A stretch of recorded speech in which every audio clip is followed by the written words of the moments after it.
Ayan yung may filter. Ayan, tignan nyo. Ayan, Yung tubig kulay-pula na. Tignan nyo mo. Ito din, no? Pangit, oh. Pag gago. Bangit. Marami ka ko nga sa akin. Yo! Naman! Gago, ayoko lang. Ano tulog ka ba? Puro tubig na sa sala? Puro tubig na sa sapat yung mga ano, ang tawag nito yung sopa, puro tubig na. Ang sopa, puro tubig. Ang dami ng tubig. Guys, tignan nyo. Tignan mo lang kamo. Walang ano yan, walang filter. Grabe.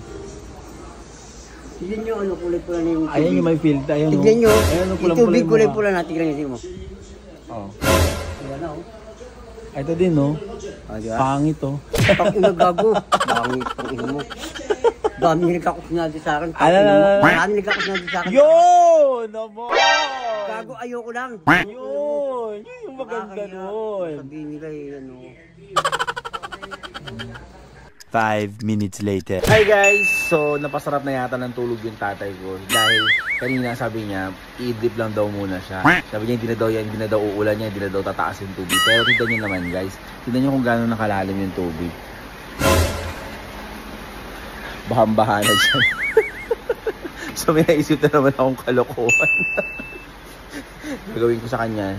Ginawa ko na ito sa kanya nakaraan, pero sabi ko sa kanya, pinasok na kami ng tubig. Pero ngayon, punong-puno na kami ng tubig dahil puro tubig itong ilalagay ko siya. Kakalat ko dito sa may sala namin. So tarantayin natin si Papa. Let's go!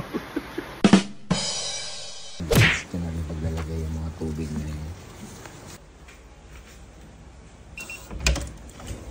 Pa? Ano natulog ka ba? Puro tubig na sa kanila? Tubig na sa kanila? Puro tubig na sa sapat yung mga ano, ang tawag nito yung sopa, puro tubig na. Sopa? Tangina mo. Yung sopa, puro tubig. Ang dami ng tubig. Tingin mo, ayop ka eh. Natulog kayo na natulog. Puro ano na. Ayan o.